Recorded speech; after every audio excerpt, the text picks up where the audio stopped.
నమస్కారం. Welcome to I dream. ధర్మ మార్గం కార్యక్రమానికి స్వాగతం. మన తెలుగు వారందరికీ ఆరాధ్య దైవం, ఇష్టదైవమైన వెంకటేశ్వర స్వామి గురించి మాట్లాడుకోవాలంటే అసలు మనకు ఎంతో అదృష్టం ఉండి ఉండాలి.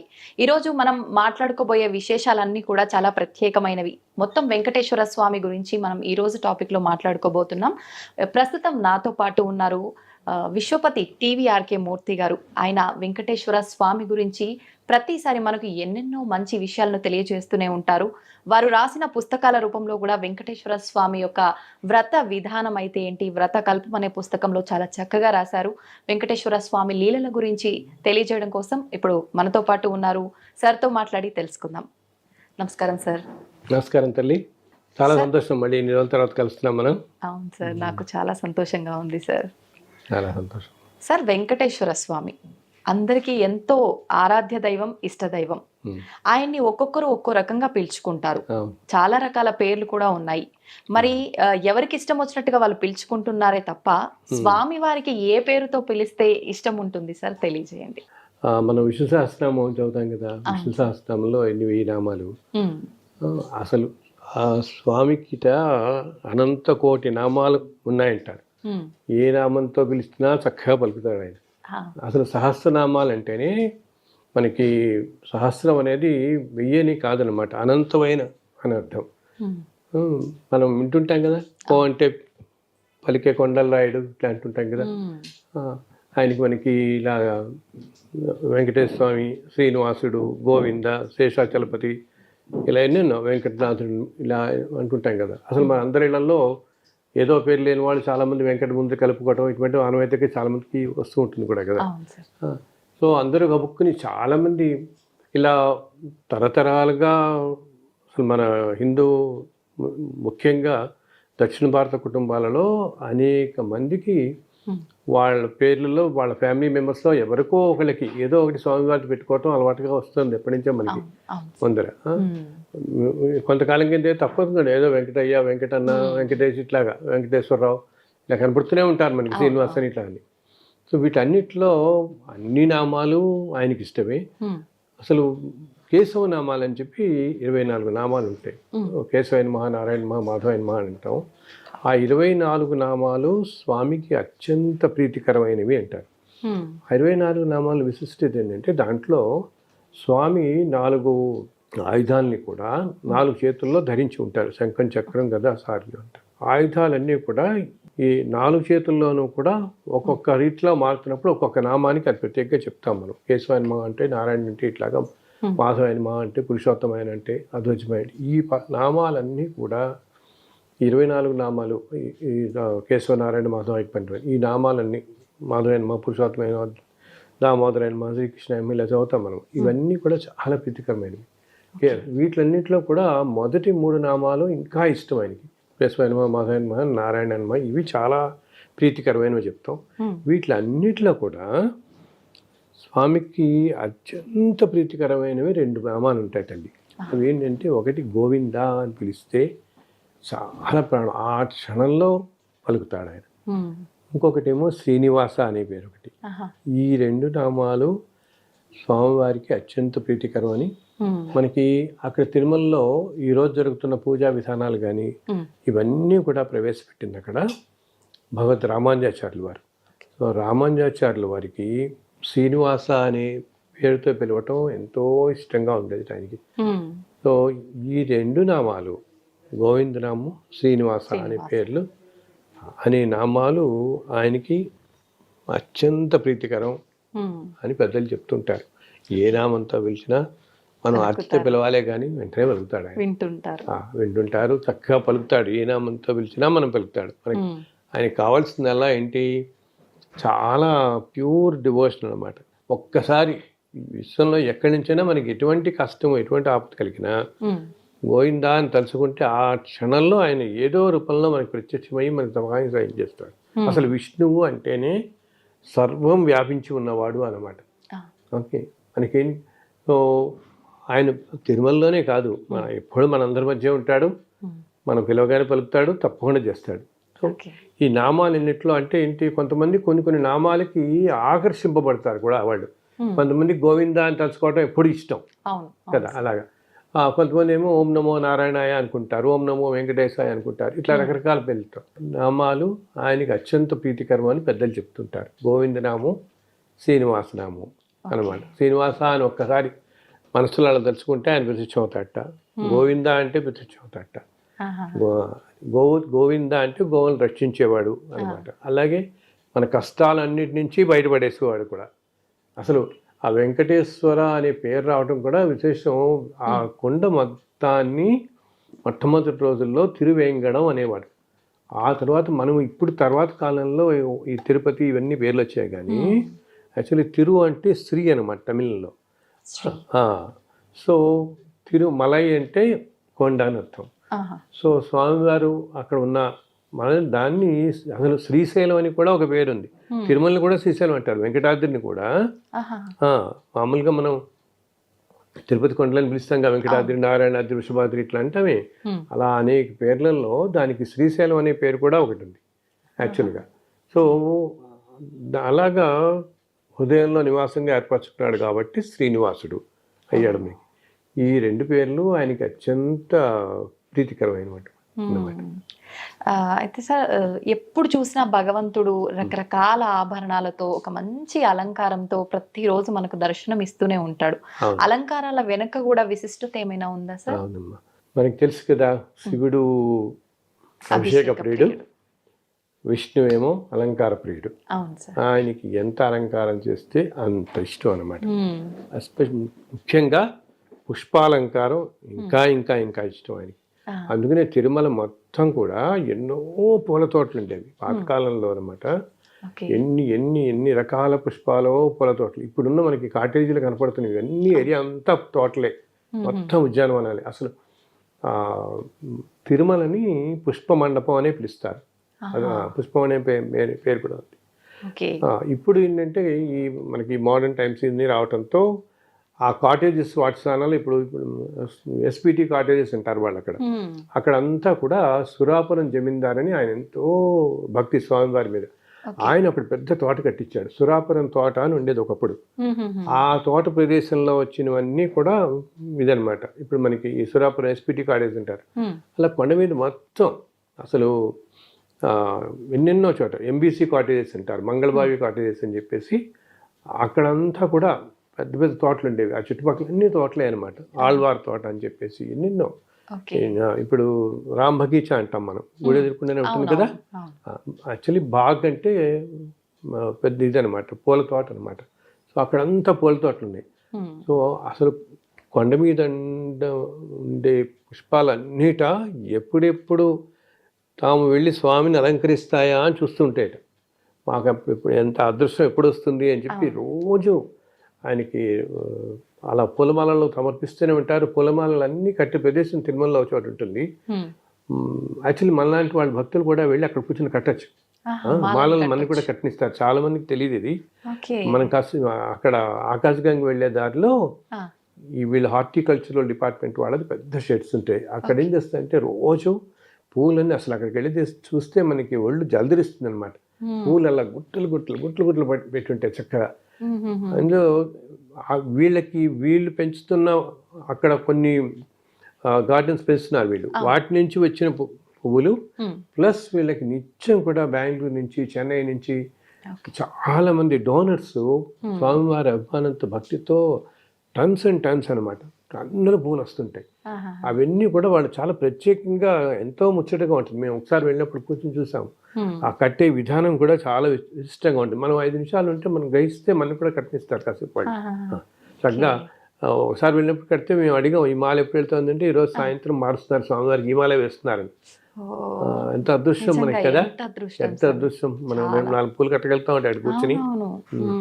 అలా ఎన్నెన్నో ఈ పూలతో పాటు ఇప్పుడన్నీ నుంచుకుని పూల అలంకారం కదా, పుష్పాలంకారం రోజు మార్నింగ్ ఉదయం తోమాల సేవ అప్పుడు కొత్త వేస్తారు, మారుస్తారు, మళ్ళీ సాయంత్రం వేళల్లో మళ్ళీ మారుస్తారు ఆయనకి.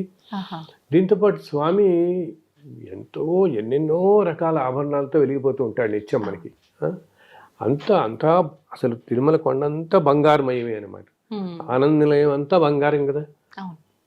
అన్ని బంగారు ఆభరణాలతో ఎన్నో ఆభరణాలు ధరించి అసలు స్వామి మనకి తిరుమలలో స్వామి విగ్రహం 9 అడుగులు ఉంటుంది తల్లి, 9 అడుగులు.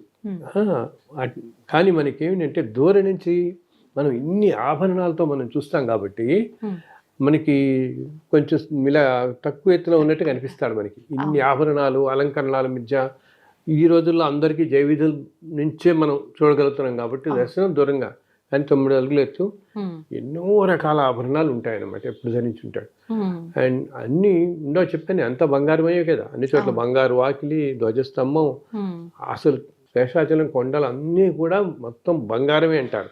కృతయుగంలో ఇదంతా బంగారు కొండలట, ఇప్పుడు కలియుగంలో మనకి ఇలా శిలల్లా కనిపిస్తున్నాయి. కానీ అందుకని దానికి కనకాద్రి అనే పేరు కూడా ఉంది. తిరుమలకి మనం వెంకటాద్రి ఎలా అంటామో కనకాద్రి అనే పేరుతో కూడా పిలుస్తారు. అందుకని మనం ఇప్పటికీ కూడా మనం తిరుమల కొండ ఎక్కేటప్పుడు సాయంత్రం వేళల్లో చూస్తే ఆ సన్ రేస్ పడుతున్నప్పుడు గోల్డెన్ కలర్లో మెరుస్తుంటాయి ఆ కొండలన్నీ కూడా. సైడ్ నుంచి చూస్తే మొత్తం గోల్డ్ కలర్లో మెరుస్తుంటాయి మనకి అనమాట. అంతా బంగారమయమే. మనం ఇంకా కలియుగంలో మానవులు అన్ని పాపాలు చేసుకుని అధర్మం ఉంటారు కాబట్టి మనకి ఆ బంగారం కనపడకుండా శిలలా కనపడుతున్నాయి అవన్నీ మనకి. సో ఎన్నో ఆభరణాలు, ఎన్నో దివ్యాభరణాలు ధరించుంటాడు. ఈ ఆభరణాలని స్వామివారికి నిత్యం అలంకరించే అర్చకులు వాళ్ళెంత అదృష్టవంతులు. ముందు సాక్షాత్తు భగవంతుడికి ఆయనకి అన్ని, శ్రీమన్నారాయణ వారికి ఆ పురుషోత్తముడికి ఇన్ని అలంకరిస్తున్నారంటే వాళ్ళ చేతులతో ఎంత అదృష్టవంతులు, ఎంత పుణ్యం చేసుకున్నారు వాళ్ళందరూ. సో దాన్ని ఆలయ సాంప్రదాయంలో సమర్పణ అంటారు. సమర్పణ అన్నమాట. అది కూడా ఏంటంటే 3 రకాలుగా ఉంటుంది. సామాన్య సమర్పణ ఒకటి, విశేష సమర్పణ ఒకటి, ఇంకోటి మోజాతి సమర్పణ అంటారు. సామాన్యంగా సమర్పణ అంటే రోజు స్వామివారికి ఉండే ఆభరణాలన్నీ అన్నమాట. ఆయనకి ఎప్పుడు తొండమానుడు ఇచ్చినటువంటి ఆ కిరీటం మాత్రం ఎటువంటి వేళలో వాళ్ళు సడలించరు. కిరీటం ఎప్పుడూ ఉంటుంది. స్వామివారి పాదాలు బంగారు రేకులతో కప్పబడి ఉంటాయి. ఏమ్మా, బంగారు రేకులతో ఉంటాయి. అందుకని మనకి మామూలు రోజుల్లో పాదాలు కనపడవు. మనం ఒక్క శుక్రవారం మాత్రం నిజపాద దర్శనం అప్పుడు ఆ బంగారు పాదాల తొడుగులు తీసి, మామూలు రోజుల్లో మొత్తం తులసి ఆకులతో పూజ చేస్తారు. తులసి దళాలే కప్పబడి ఉంటాయి, మనకి కనపడవు. ఒక్క అభిషేకం తర్వాత మనకి ఆ నిజపాద దర్శనం ఆ రోజు మాత్రం చూడగలుగుతాం. స్వామివారి నిజపాదాలు మనం దర్శించగలుగుతాం. ఇంకా అక్కడి నుంచి స్వామికి భుజకీర్తలు ఉంటాయి, ఎన్నో మాలలు ఉంటాయి, సహస్రనామ మాల ఉంటుంది, అండ్ లక్ష్మీహారం అని ఉంటుంది. ఈ లక్ష్మీహారం ఏంటంటే తల్లి, అది 365 రోజులు స్వామికి ఉంటుంది. అలా ఎప్పుడూ స్వామితోనే ఉండేది ఆ లక్ష్మీహారం అని ఉంటాం. అలాగే కాసులతో చూస్తాం, లక్ష్మీ రూపుల కాసులతో. ఆ లక్ష్మీహారాన్ని అది ఒక్క బ్రహ్మోత్సవాలలో గరుడోత్సవం రోజు మాత్రం ఆ హారం బయటికి తీసుకొచ్చి ఆ స్వామికి అలంకరిస్తారు, మలయప్ప స్వామికి. మిగతా అన్ని రోజులు ఆ లక్ష్మీహారం స్వామికే ఉంటుందన్నమాట. దీంతో పాటు భుజకీర్తులు ఉంటాయి, కడియాలు ఉంటాయి, నాగాభరణాలు ఉంటాయి, అన్ని బంగారు నాగాభరణాలు. అండ్ మళ్ళీ బంగారు వడ్డాణం ఉంటుంది, ఎంతో అద్భుతం. ఆయన అసలు ఏమంటాం మనం, మెస్మరైజింగ్ అనమాట. ఆ బంగారు వడ్డాణం పెట్టుకుని ఉంటారు. దాంతోపాటు ఆయనకి బంగారు మొలతాడు, చిన్న గంటలతో ఉండే, చిన్న గంటలతో ఉండే బంగారు మొలతాడు ఉంటుంది స్వామికి. అలాగే ఒక 6 పోగుల బంగారు యజ్ఞోపేతం ఉంటుంది స్వామికి. చేతికి కడియాలు ఉంటాయి, కాళ్ళకు ఉంటాయి, అండ్ ఎన్నెన్నో అనమాట. భుజకీర్తులు, చెవికి కర్ణాభరణాలు, ఇన్ని ఆభరణాలతో అసలు ఇవన్నీ కూడా ఏంటంటే స్వామికి ఒక 24 మూరల పొడవైన అండ్ 4 మూరల వెడల్పైన ఒక పట్టు వస్త్రాన్ని స్వామికి చుడతారు. ఈ ఆభరణాలన్నీ కూడా అలంకరించాలి కదా, అలంకరించడానికి మనకి సపోర్ట్ కావాలి కదమ్మా. అందుకని స్వామికి 24 మూరలు పొడవు, 4 మూరలు వెడల్పు ఉండే పెద్ద పట్టు వస్త్రానికి స్వామికి కడతారు. అది ధోవతిలాగా. అలాగే ఒక 12 మూరలు పొడవు ప్లస్ 2 మూరలు వెడల్పు ఉండేదేమో ఉత్తరీయంగా కడతారని అంటారు. దీని మీద స్వామి అన్ని ఆభరణాలు మరి ఉంటాడు. అసలు ఒక్కోసారి మనం చూస్తూ ఉంటాం కదా, అవును. విచిత్రం ఏంటి విశేషం ఏంటంటే మనం గమనించాల్సింది మన వాళ్ళందరికీ కూడా బంగారం పెట్టుకోవడం అంటే అందరికి ఇష్టం కదా. బంగారు ఆభరణాలు అందరం ధరిస్తారు కదా మన వాళ్ళందరూ. ఆ, అయితే స్వామికి బంగారు ఆభరణాలు ధరించడానికి మనం ధరించడానికి తేడా ఏంటంటే మనం ధరించే మానవులందరూ వీళ్ళు ధరించేవి వాళ్ళ సంతోషం కోసం, స్వామి ఈ ఆభరణాలన్నీ ధరించేది మన ఆనందం కోసం. అర్థమైందా? ఈ ప్రపంచంలో మనందరి భక్తుల ఆనందం కోసం అన్ని ఆభరణాలు ధరించి, అసలు అవన్నీ ఎన్ని కిలోల బరువు ఉంటుందంటే అసలు నువ్వు ఎలా మోస్తున్నావు నాన్న ఇవన్నీ అనిపిస్తుంది ఆభరణాలన్నీ. కానీ ఒక్క చిటికిన వేలతో గోవర్ధన పర్వతాన్ని మోసిన ఆయనకి ఈ బంగారు ఆభరణాలన్నీ ఒక లెక్క. అసలు ఈ సమస్త విశ్వాన్ని భరిస్తున్నాడు కదా ఆయన.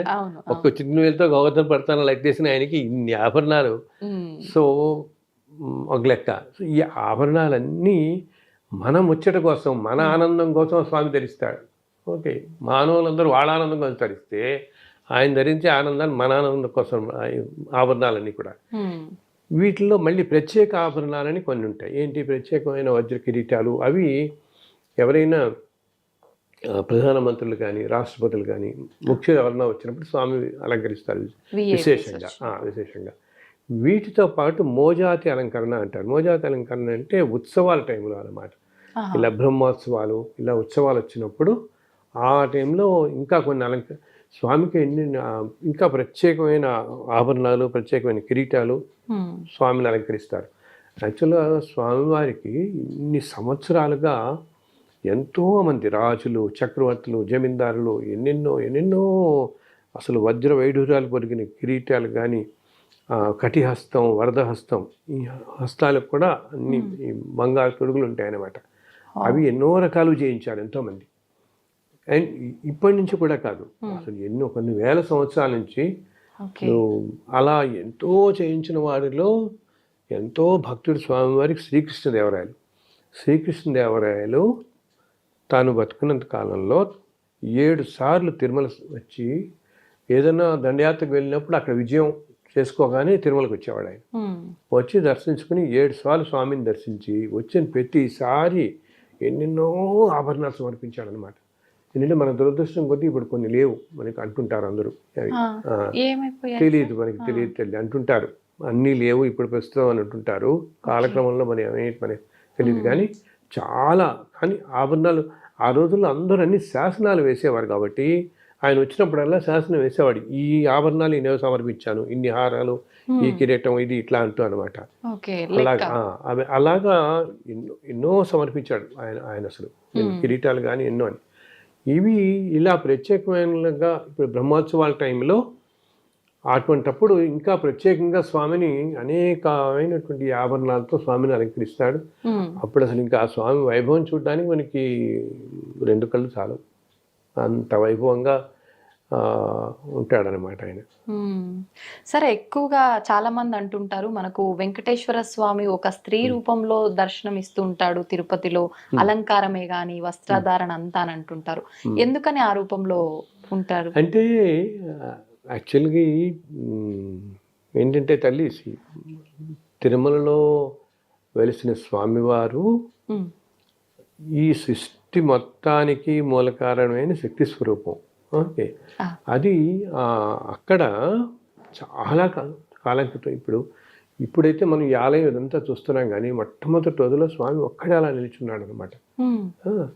సో అక్కడున్న రూపం కొంతకాలం పాటు అక్కడున్నది శక్తి రూపం అని చెప్పి శాక్తేయులందరూ ఆ విధంగా పూజించేవాళ్ళు.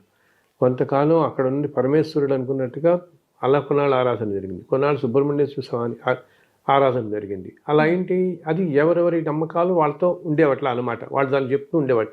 ఎందుకు, ఆలయంకి 4 వైపులా పైన 4 సింహాలు ఉంటాయి కాబట్టి లోపల ఉన్నది అమ్మవారని. అలాగే అభిషేకం అక్కడ శుక్రవారం పాటు అభిషేకం చేస్తారు. ఇప్పటికీ శుక్రవారం అభిషేకం కాబట్టి ఇలాగా అలా విష్ణు అనడానికి కొంతమంది ఇలా. సో ఇవన్నీ ఇట్లా ఉంటుండగా చివరికి రామానుజాచార్యుల వారు ఇది నిర్ధారణ చేస్తారనమాట. ఇక్కడ ఉన్నది సాక్షాత్తు విష్ణువే ఇక్కడ వెలిశారు అని చెప్పేసి. అందుకని ఇంత ముందు కాలంలో అందుట్లో మన వాళ్ళు ఉత్తర భారతదేశం వాళ్ళంతా కూడా నార్త్ ఇండియన్స్ అంతా కూడా బాలాజీ అంటారు కదా. అవును. సో బాలాజీ అనే పేరు కూడా వాళ్ళు జీ అనేది గౌరవవాచకంగా వాడతాం. మనకి ముందర బాలా అంటే అమ్మవారని, ఓకే. బాలా త్రిపుర సుందరి అసలు. సో బాలాకి జీ అని చెప్పి బాలాజీ అని పిలవటం మొదలుపెట్టారు వాళ్ళు. సో ఏంటి, అక్కడ ఉన్నది మనం కొలుస్తున్న విష్ణుమూర్తిగా కొలుస్తున్నప్పటికీ ఈ సృష్టి మొత్తానికి కారణభూతమైన శక్తి అంతా అక్కడ కేంద్రీకరించి ఉంటుంది అన్నమాట. సో కొంతమంది అందుకని అలా అంటుంటారు ఆ విధంగా. స్వామివారిని మలయప్ప స్వామి అని కూడా పిలుస్తుంటారు కదా సార్. మళ్ళీ ఉత్సవాల్లో ఊరేగింపుల్లో కూడా స్వామివారిని మలయప్ప స్వామి రూపంలోనే ఊరేగిస్తుంటారు. ఎందుకని? తిరుమల మనకి ఆలయంలో ఉండేదాన్ని ధ్రువబేరం అంటాం. అంటే ఏంటి, అసలు కదల్చరు అంతే కదా ఆలయాల్లో అన్నిట్లో. సో ప్రతి ఆలయానికి మనకి ఎన్నో ఉత్సవాలు ఉంటాయి. ఉత్సవాలు అంటే ఏంటి, ఎంతో ఉత్సాహాన్ని కలిగించేది. సో స్వామి మనకి మన ఊళ్ళల్లో చూసుకున్న మనకున్న ఆలయాల్లో కూడా, ఎన్నో ఆలయాల్లో కూడా ప్రతి సంవత్సరం అనేది ఉత్సవాలు చేస్తుంటాం. ఉత్సవాలు అప్పుడు స్వామివారు ఏమిటి, ఆలయం నుంచి బయటకు వచ్చి వీధుల్లో ఆ గ్రామంలో వీధులన్నిటిలో తిరుగుతూ మనందరికీ ఆనందం కలగజేస్తాడు. సో అందుకని ఆ స్వామికి ఏదైనా ఒక ఉత్సవమూర్తులు మనకు ఉండాలి కదా. సో అన్ని చోట్ల ఏం చేస్తారు వీళ్ళు, ఆ ఉత్సవమూర్తులు తయారు చేసి ఆ ఉత్సవమూర్తులు ఈ అన్ని ఉత్సవాల్లో మనకి పాల్గొని ఉంటాయి. అలాగే తిరుమలలో కూడా పాతకాలంలో శ్రీనివాసమూర్తి విగ్రహం ఒకటి ఉండేది. అది దాన్ని అక్కడ మనకి తిరుమల ఆలయంలోనే భోగ శ్రీనివాసమూర్తి అని ఒక విగ్రహం ఉంటుంది. అది మూల విగ్రహాన్ని పోలే ఉంటుంది, చిన్నది ఉంటుంది అన్నమాట. ఎప్పుడు కూడా స్వామివారి పాదాల కింద ఉంటుంది, మనం గమనించాం కానీ పక్కనే పెట్టి ఉంటుంది ఆ విగ్రహం. అది సామవయ్య అని ఒక రాణి ఒకసారి వచ్చినప్పుడు పాతకాలంలో ఆ తిరుమల ఆలయానికి బహుమానంగా చేసి ఇచ్చింది అనమాట. భోగ శ్రీనివాసమూర్తి అని నిత్యం ఆ భోగ శ్రీనివాసమూర్తికి కూడా అభిషేకం చేస్తారు. ఇప్పటికీ కూడా పొద్దున స్వామివారితో పక్కన అభిషేకం, స్వామివారి పాదాలు ఈ అభిషేకం చేస్తారు. ఇలాగా కొలువు శ్రీనివాసమూర్తి అనే విగ్రహం ఉంటుంది, ఉగ్ర శ్రీనివాసమూర్తి అని, మలయప్ప స్వామి ఇవన్నీ ఉంటాయి. ఈ మలయప్ప స్వామి శ్రీదేవి భూదేవిలతో సహా. ఈ ఉగ్ర శ్రీనివాసమూర్తి అనే విగ్రహం ఏంటంటే మొట్టమొదటి కాలంలో ఈ ఉత్సవాలన్నింటిలో ఆ విగ్రహమే ఊరేగింపుగా వచ్చేది. ఈ ఆలయ మాడవీధులు అంటాం, 4 మాడవీధుల్ని మనం అయితే ఏమైంది, ఒకసారి అలాగా ఆయన విగ్రహం ఉత్సవంలో తీసుకొస్తున్నప్పుడు ఒక్కసారిగా ఆ స్వామికి ఎదురుకుండా, ఆ రూపానికి ఎదురుకుండా కనపడుతున్న అర్చకులు ఇళ్ళు అన్నీ ఉంటాయి, అవన్నీ ఒక్కసారి దగ్ధమైపోయాయి. సో వాళ్ళకి అర్థం కాదనమాట ఏమిటి అని. ఇంతలో ఎందుకు ఇలా ఒక్కసారి ఇంత అగ్నిమపాదం జరగటం ఏంటి ఇదంతా అనేటప్పటికి ఇంతలో స్వామి ఒక అర్చకులకి ఆవహించి ఒక మాట చెప్తారు. ఆయన కలియుగంలో విపరీతంగా అధర్మం పెరిగిపోతుంది ఇప్పుడు ఇంకా, అందుకని నా ఈ ఉగ్ర రూపాన్ని మాత్రం మీరు ఇంకెప్పుడు బయటకు తీసుకురాకండి ఉత్సవాల్లో. నా ఈ రూపాన్ని తీసుకొస్తే ఇదంతా అక్కడ చాలా అనేకమైన ఇటువంటి ఉత్పాతాలు అవి జరుగుతాయి, నన్ను తీసుకురాకండి ఆయన చెప్తారు. మరి మీకు ఈ ఉత్సవాల్లో పాల్గొనడం కోసం మీరు ఇక్కడి నుంచి చెప్తారు ఫలానా దిక్కుకు వెళ్ళి అక్కడ మీరు లోయలో కొంచెం కిందకి వెళ్ళి చూస్తే నేను అక్కడ మీకు ప్రత్యక్షమై ఉన్నాను, నేను దేవుళ్ళతో సహా ఉన్నాను, మీరు ఇప్పటి నుంచి ఆ విగ్రహాలనే తెచ్చుకుని ఉత్సవాలన్నింటిలో వినియోగించండి అని చెప్తారు. సో అప్పుడు ఏం చేస్తారంటే వీళ్ళు వెంటనే ఈ ఉగ్ర శ్రీనివాసమూర్తి విగ్రహాన్ని తీసుకొచ్చి లోపల ఆలయంలో పెట్టి ఉంచేసి ఆ తర్వాత రోజు ఉదయం స్వామివారికి నమస్కరించి, స్వామి ఇలా చెప్పావు నువ్వు, మాకు కొంచెం తేలిగ్గా కనపడేలా, ఇప్పుడు అంత కొండల్లో కనపడాలి కదా ఆయన, ఎక్కడున్నావో నువ్వే మాకు కరుణించి దయచేసి నువ్వు చెప్పిన ఇలా ఈరోజు ఉదయం చెప్పిన మా మలయప్పమూర్తి ఎక్కడున్నారు, అదే మీ ఉత్సవ విగ్రహాలు ఎక్కడున్నాయి ఒకసారి చూపించండి అంటూ వీళ్ళు ఇంకా మేళతాళాలతో లోయ దగ్గరికి వెళ్తారు. లోయ దగ్గరికి వెళ్తే ఒక చోట నుంచి ఒక కింద ప్రదేశంలో వాళ్ళకి ఓమని నెమ్మదిగా వినిపిస్తూ ఉంటుంది, శబ్దం వినిపిస్తూ ఉంటుంది. అప్పుడు ఆ శబ్దాన్ని పట్టుకుని ఆ దారిలో అలా వెళతారు వాళ్ళు. వెళుతూ ఒక చోటకి వెళ్ళేప్పటికి ఆ శబ్దం తీవ్రత నెమ్మదిగా అలా తగ్గుతూ వస్తుంది అనమాట. అప్పుడు అనిపిస్తుంది వీళ్ళలో భగవంతుడు ఇక్కడెక్కడో ఉన్నాడు. అక్కడ ఒక చోట చివరికి వెళ్తూ కనిపిస్తే అక్కడ ఒక్కసారిగా ఆ లోయలో చక్కగా వాటన్నిటి ఆ మంచి ఏమంటాం ఎంతో సుగంధభరితమైన మొక్కలన్నీ ఉంటాయి అక్కడంతా. అసలు తిరుమల కొండల్లోనే ఎన్నో పూల చెట్లు ఎంతో అద్భుతమైన అని చెప్పాను కదా మనం. ఆ అడవుల్లో కూడా బ్రహ్మాండమైన పుష్పవనాలన్నీ ఉంటాయన్నమాట. అలా ఒక చోట ఈ మొక్కలన్నిటి మీద ఆ పక్కన 3 విగ్రహాలు వీళ్ళకి దొరుకుతాయి. అది ఇప్పుడు మనం మలయప్ప స్వామి అని చెప్పి మనం అన్నిట్లోనూ బ్రహ్మోత్సవాల్లో అన్నిట్లో తిరుగుతూ కనపడతాడు కదా మనకి ఆయన విగ్రహం. ఆయన ఉభయ దేవేరులతో ఆ స్వామివారు అక్కడ కనిపిస్తారు. అప్పుడు ఆ విగ్రహాన్ని తీసుకుని ఆ 3 విగ్రహాలతో ఇంకా ఎంతో సంతోషపడి తీసుకొచ్చి ఇంకా అది వాళ్ళ సంతోషానికి ఎంతో ఆనందంతో ఆ రోజు ఒక పెద్ద ఉత్సవంలో జరిపి ఆలయం ఆడవీధులు అన్నిట్లో వీటికి అన్ని పరిచారాలు చేసి చక్కగా అభిషేకం చేసి స్వామివారికి విగ్రహాలకి మాడవీధులన్నింటిలో తిప్పుతారనమాట, ఊరేగింపు చేస్తారు భక్తులంతా పాల్గొని. సో అది ఏంటంటే మలై అంటే ఇందాక చెప్పాను తమిళంలో కొండ అనమాట. సో కొండ దిగున ఆ అంచుల్లో దొరికారు కాబట్టి ఆయన మలయప్ప అనే పేరు వచ్చింది ఆ విగ్రహానికి. సో మనం ఈరోజు చూసే ఈ విగ్రహాలన్నీ అయితే ఏంటంటే ఇప్పుడు ప్రతి ఉత్సవంలోనూ రోజు మనకి సాయంత్రం సహస్రదీపాలంకరణ సేవ అప్పుడు స్వామివారి శ్రీదేవి భూదేవిలతో వస్తారు కదా, ఇలా ఎన్నో ఉత్సవాల్లో వస్తారు. అండ్ ఇప్పుడు మనం చాలా చోట్ల శ్రీనివాస కళ్యాణాలు అవి చేస్తున్నారు కదా, ఇట్లా వచ్చినప్పుడు అయితే తర్వాత కాలంలో వాళ్ళు ఏం చేస్తారంటే అదే పోలిన విగ్రహాలను చేయించి పెట్టారు. ఆ రోజు జరిగిన విగ్రహాలు అక్కడే ఉంటాయి, అవి ఎప్పుడు బయటకు తీసుకురారు. ఆ విగ్రహాలతో తిరుమలలో తిరుమల మాడవీధుల్లో ఈ రోజు సహస్రదీపాలంకరణప్పుడు వచ్చేది ఆ స్వామివారి మలయప్ప స్వామి విగ్రహం వస్తుంది. అది కానీ బయట మనకి ఇలా ఊళ్ళల్లో ఇక్కడికి వచ్చి బయట చోట మనకి కళ్యాణాలు జరుగుతున్నప్పుడు తీసుకొచ్చినప్పుడు ఆ విగ్రహాలు అదే రూపం ఉండే విగ్రహాలు తర్వాత కాలంలో తయారు చేయించారు మనకి. ఇది మలయప్ప స్వామి ఉభయ దేవేరులతో ఆ విగ్రహాల కథ ఇదనమాట. అలా దొరికిన విగ్రహాలు మనకి అవి. దాన్ని మనం ఇప్పుడు మలయప్ప స్వామి ఏంటంటే ఉత్సవాలన్నింటిలో ఒకటిగా మనకి ఆ స్వామివారిది ఇప్పుడు మన కళ్యాణంలో అన్ని చోట్ల చూస్తుంటుంది కదా మనం రోజు కూడా ఎక్కడ అన్నింటిలో కూడా అందరికీ ఏంటంటే ఆనందం కలిగించడానికి ఇన్ని విశేషాలు. అలా తిరుమలలో ఏంటంటే ప్రతి చెట్టు ప్రతి పుట్టకి ప్రతి రాయికి ఏదో విశేషం ఉంటూనే ఉంటుంది అక్కడ. అట్లా మన స్వామివారు ఆ విధంగా అనుగ్రహిస్తున్నాడమ్మా. సుమారు ఎంత కాలం అయి ఉండొచ్చు సార్ ఈ విగ్రహాలు మనకు దొరికి? చాలా కాలం తల్లి, చాలా కాలం వెళ్ళి చాలా కాలం క్రితం ఇది. అప్పటి నుంచి కూడా ఈ విగ్రహాలు నిత్యం ఈ తిరుమంజనం చేస్తారు, అన్ని సేవల్లో కూడా ఈ విగ్రహాలే పాల్గొంటాయి మనకి అనమాట. అండ్ విశేషం ఏంటంటే ఇందాక చెప్పినట్టుగా ఈ చక్రవర్తులు జమీందారులు ఇలా మూల విగ్రహానికి తో పాటు మలయప్ప స్వామికి కూడా ఎన్నో ఆభరణాలు చేయించారు. ఎన్నో మాలలు బంగారు ఆభరణాలు ఎన్నో మలయప్ప స్వామికి కూడా విగ్రహాలు ఎన్నో ఆభరణాలు సమర్పించారు భక్తులు అనమాట. సో ఆ రకరకాల ఆభరణాలు మలయప్ప స్వామిని కూడా అలంకరిస్తారు. బ్రహ్మోత్సవాల టైంలో రకరకాల ఉత్సవాల టైంలో చూడొచ్చు మనం. మనకు వాహన సేవల్లో వస్తుంటాయి కదా, అప్పుడు రోజు కూడా ఒక్కొక్క వాహనం ఈ బ్రహ్మోత్సవాల్లో మనకి హంసవాహనం, అశ్వవాహనం, గజవాహనం ఇలా రోజు వాహనాలు వస్తుంటాయి కదా. సో రకరకాల ఆ మూర్తులకి ప్రత్యేకంగా మలయప్ప స్వామి ఇప్పుడు నేను ఇందాక చెప్పినట్టు ఆ స్వామికి ఎన్ని రకాల ఆభరణాలు ఉన్నాయో ఈ మలయప్ప స్వామి కూడా బోల్డ్ ఆభరణాలు చేయించారు. అవన్నిటితో స్వామిని అలంకరిస్తారు అనమాట.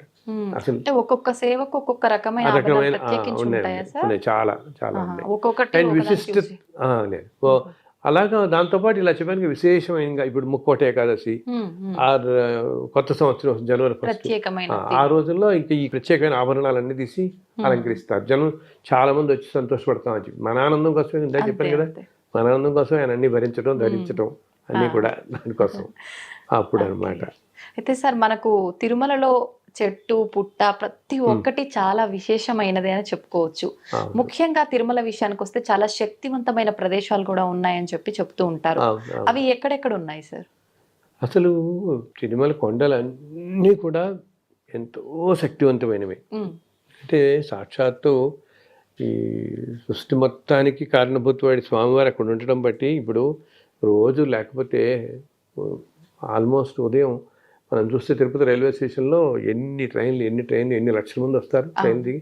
అడావిడ ఎక్కడ చూసినా అడావిడే కదా. వీళ్ళందరి బస్సులన్నీ ఎక్కడం ఇన్ని వందల బస్సులు కార్లలో పైకి చేరటం, రోజు 1,00,000 మంది రావటం, దర్శనం చేసుకోవడం, దిగిపోవటం, మళ్ళీ ఉదయం మళ్ళీ 1,00,000 మంది రావటం. అసలు ఎంత ఎంత ఆకర్షణ, ఎంత పవర్ అక్కడ ఉంది. ఆ స్వామి లాగుతున్నాడు కాబట్టి ఇంత అయ్యి ఇలా ఈ 1,00,000 మందిలో ఏదో ఒక 4-5 వేల మంది ముందు దాకా వెళ్ళి కాస్త దర్శనం చేసుకోగలుగుతారు, కానీ మిగతా వాళ్ళందరికీ కూడా ఒక అరసెకండ్ కూడా లభించదు కదా దర్శనం. అయినా మళ్ళీ బయటికి రాగానే మళ్ళీ మనకి వెళదాం అనిపిస్తూనే ఉంటుంది. ఎందుకంటే ఆ మూర్తిలో ఉన్న ఆకర్షణ అంతటిది. ఆకర్షణ ఎందుకు? అక్కడ ఆ ప్రదేశంలో అంత ఆకర్షణ ఉండి ఆ ప్రదేశం అంతా కూడా అంత ఎనర్జీ ఉంటుందన్నమాట. సాక్షాత్తు భగవంతుడే మనకి. ఇంకోటి ఏంటి, ఆయన మనకి అలా శిలారూపంలో కనిపిస్తున్నాడు, కానీ యాక్చువల్గా స్వామివారే అలా నిల్చుని ఉన్నాడు అని చెప్తారు. మనల్ని భ్రమింపజేస్తాడు తెలియని.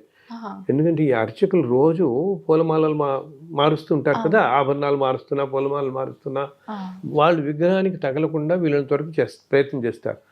ఒక్కొక్కసారి ఆ మాలలు వేస్తున్నప్పుడు ఆయన చెయ్యి అలా తగులుతుంటుంది, ఎంతో మెత్తగా కనిపిస్తుంది. అసలు శిల అనిపించదు వాళ్ళకి, జస్ట్ అలా భగవంతుడు అలా ఉన్నాడు అన్నట్టు ఆ ఫీల్ వస్తుంది వాళ్ళకి అన్నమాట. సో మనకి ఆ రూపంలో ఉన్నప్పటికీ సో సాక్షాత్తు అలా ఉండటంతో అక్కడ అంతా ఎంతో ఎనర్జీ ఉంటుంది ఆ కొండ మొత్తం కూడా. అది కూడా ఏంటి, తెల్లవారుజామునప్పుడు మనం ఇంకా ఫీల్ అవుతాం. 2, 3 ఆ టైంలో సుప్రభాతం సేవ ఇటువంటి వెళ్తాను చూస్తాం మనం. ఆ టైంలో పొద్దున ఉదయం 4:30-5 దాకా వెళితే, ఎందుకంటే ఆ సమయాలలో దేవతలందరూ స్వామిని అర్చించుకోవడం కోసం వస్తారు అక్కడికి. ఎందరో దేవతలు అందరూ అసలుట రోజు మనందరినీ కూడా మనకు తెలుసు కదా, అష్టదిక్పాలకులు, నవగ్రహ దేవతలు.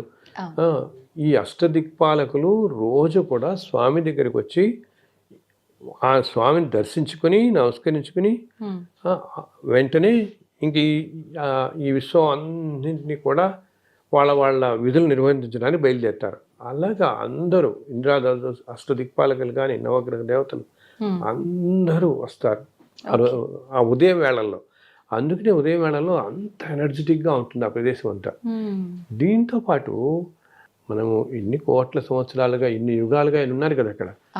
సో స్వామి ఉన్న ప్రదేశం నుంచి, అంటే స్వామి విగ్రహం మూలమూర్తి ఉన్న చోట నుంచి మనకి చుట్టూతా ఒక వలయాకారంలాగా తీసుకుంటే మనకి ధ్వజస్తంభం దగ్గర నుంచి ఆ సర్కిల్ అంతా కూడా చాలా ఎనర్జీతో ఉంటున్నది.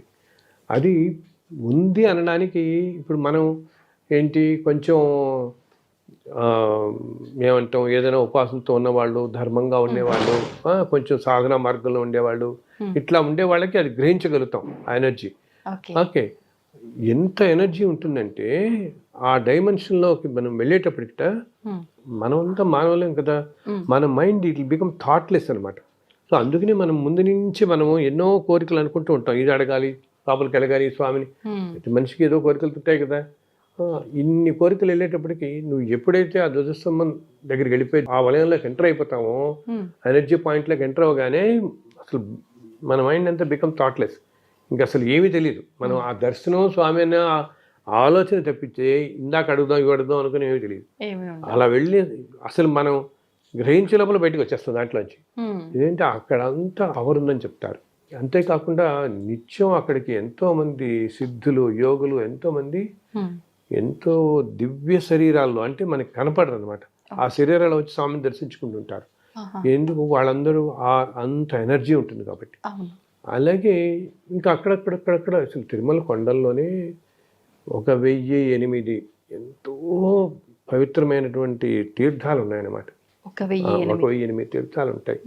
వాటిల్లో 108 తీర్థాలు ఇంకా ప్రాముఖ్యం అని చెప్తాం. వాటిల్లో సప్త తీర్థాలు అంటారు. ఈ ఆకాశగంగా, పాప వినాశనం మనం చూస్తున్నామే పై కనపడి, కుమార తీర్థం, రామకృష్ణ తీర్థం, తుమ్మూరు తీర్థం, ఇట్లా ఉంటాయి. ఈ 7 తీర్థాలు ఇంకా పవిత్రమైనవి, మనకి కనపడివి, మనం వెళ్ళేవి అనమాట. సో ఇవన్నీ ఉండటం చేత అది ప్రదేశం ఎంతో, ఆ తీర్థాలు ఉన్నవి కూడా ఎంతో శక్తివంతమైనవి. ఇంకా కొన్ని ప్రదేశాలు చెప్పాలంటే మనకి ఆలయానికి ఈశాన్యంగా ఇప్పుడు మనకి ఆ స్వామి పుష్కరిణి ఉంటుంది కదా, ఆ పుష్కరిణి ప్రాంతంలో అంతా కూడా ఎంతో శక్తి కేంద్రీకృతమై ఉంటుంది ఈశాన్యం. ఎందుకంటే దేవతలందరూ వచ్చేటప్పుడు ఈశాన్య మార్గం నుంచి వస్తారన్నమాట.